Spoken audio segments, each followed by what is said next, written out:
Welcome to Microlearning English, 5 minutes each day. This is day 1 and we're starting with one of the most useful English structures. There is and there are. We use this to talk about what exists, what's around us in the present or the past. Many learners forget to change this for singular and plural, or for time. Today, we'll make sure you use it correctly and naturally. Let's begin with the present tense. There is means one thing.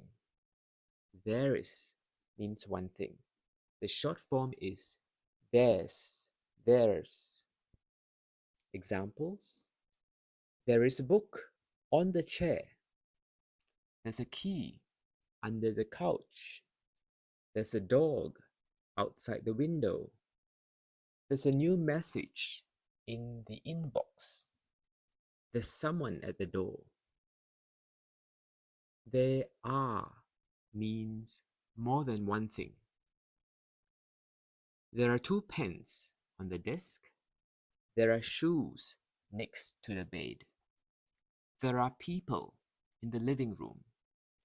There are apples in the basket. There are papers on the floor. The pattern is simple. There is or there are plus the thing, then the place. If it's only one thing, use is. If it's more than one, use are. Now let's talk about the past. We use there was for one thing in the past. We use there were for more than one. Examples with there was.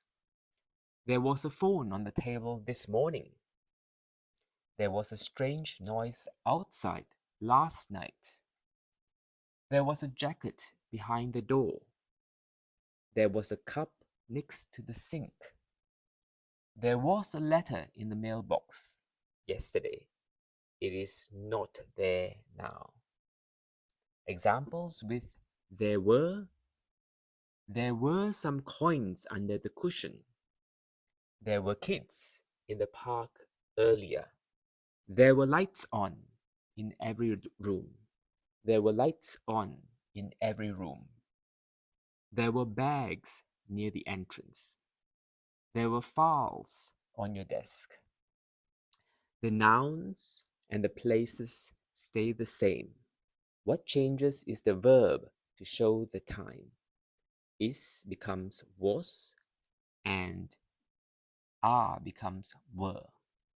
Let's review with a few more examples. There is a cat on the bed. There was a cat on the bed yesterday.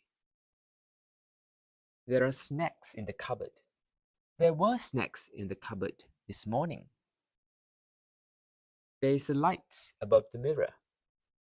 There was a light above the mirror last week. There are magazines under the coffee table. There were magazines under the coffee table. So when you say there were something yesterday, there were something last night, last week, it may mean that there is or there are nothing today. There's, there are, there was, there were. Practice that rhythm. You'll sound natural. Practice the 2 words together. There is, there are. There was, there were.